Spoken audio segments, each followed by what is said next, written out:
त्योहार, ये है भाई बहन का प्यार, भाई बहन में प्रेम अपार। रक्षाबंधन का त्योहार, ये है भाई बहन का प्यार।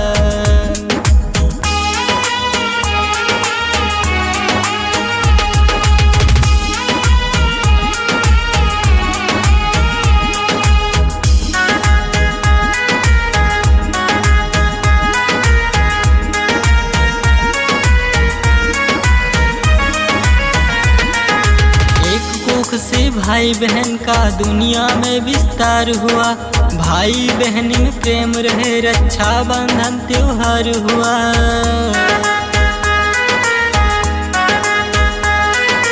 एक कोख से भाई बहन का दुनिया में विस्तार हुआ, भाई बहन में प्रेम रहे, रक्षाबंधन त्योहार हुआ।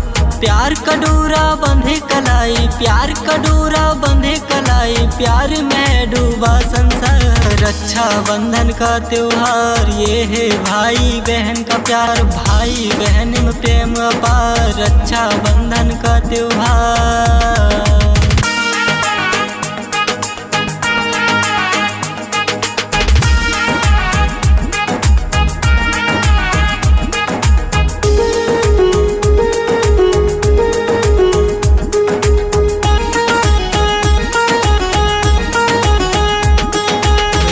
बांधने पति को लेकर भाई के घर आती है, तिलक लगाती बड़े प्रेम से, मुंह मीठा करवाती है।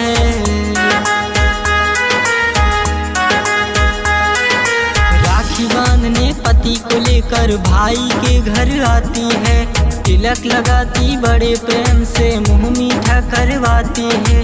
बना रहे भैया का जीवन, बना रहे भैया का जीवन, राम से कहती बारंबार। रक्षाबंधन का त्योहार, ये है भाई बहन का प्यार, भाई बहन में प्रेम अपार। रक्षाबंधन का त्योहार।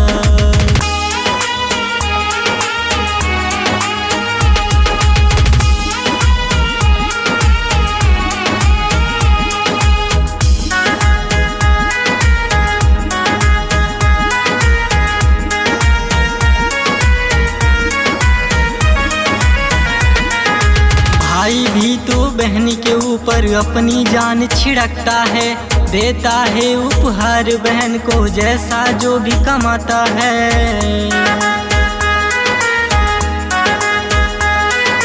भाई भी तो बहन के ऊपर अपनी जान छिड़कता है, देता है उपहार बहन को जैसा जो भी कमाता है।